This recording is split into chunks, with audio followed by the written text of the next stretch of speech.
Good afternoon, everybody. It's once again Ted the Speed Learner, and I'm going to continue my commentary on this book right here.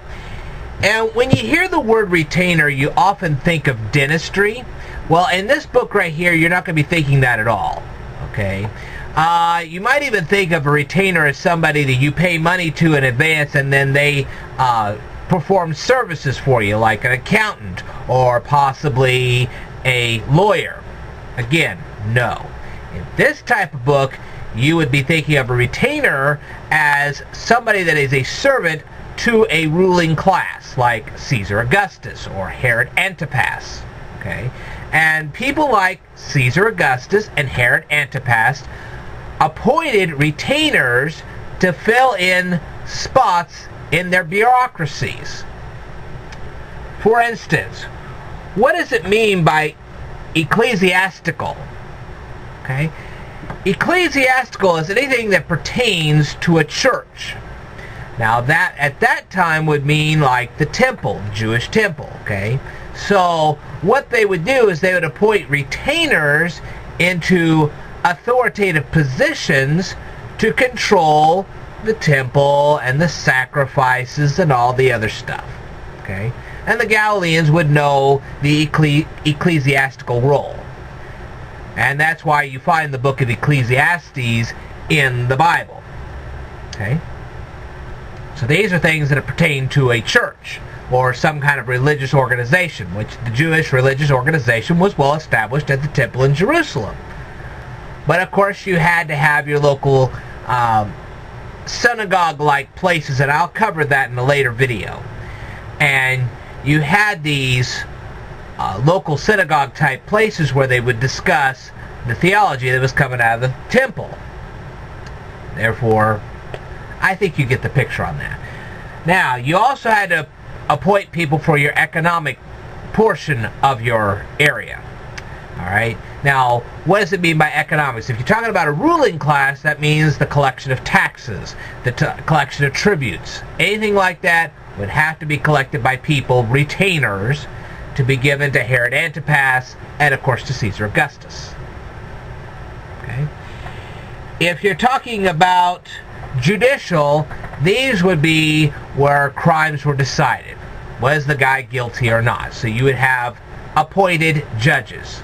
It's just like here in the United States. We have judges that are actually appointed. And they're appointed in the United States by politicians. However, in this place, they would be appointed by Caesar Augustus and Herod Antipas. Okay.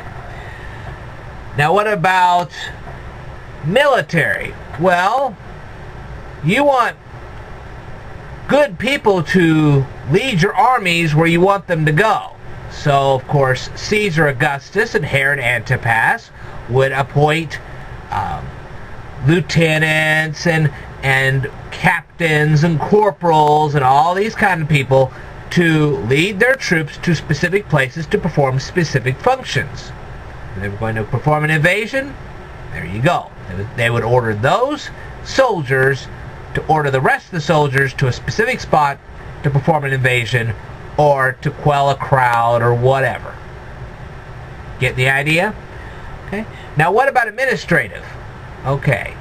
What would happen is that Caesar Augustus would send orders to Herod Antipas. Then Herod Antipas would give orders to his administrative class, who then would give the orders to the military retainers, to the judicial retainers, to the economic retainers, and to the ecclesiastical retainers. So you see? So the basic chain of command would be Caesar Augustus, Herod Antipas, the administrative retainers. Then from them would come the military retainers, the judicial retainers, the economic retainers, and the ecclesiastical retainers. And that's how the chain would actually work. Now then, why didn't Jesus go to the two major towns of Galilee during his 3-year public ministry? Here's the reason. A lot of people worked in those great big towns, but they didn't live in those great big towns. It's just like today. There's a lot of people that They work in Chicago, but they don't live in Chicago. They work in Springfield, but they don't live in Springfield. They work in Decatur, they don't live in Decatur. They work in Shelbyville, but they don't live in Shelbyville. The majority of people in the times of Galilee, in the times of Jesus, they didn't live in those two major towns of Galilee. They worked there, but they didn't live there. They lived in the rural communities. And that's why Jesus went to those rural communities, because he knew he would have more influence over there than he would anywhere else. So that's why he didn't go to the two major towns. It would have been a waste of his time. Literally. So hopefully clearing up some of these topics will help you better understand this book right here. And I will definitely cover more in a future video. So I want you to stay tuned.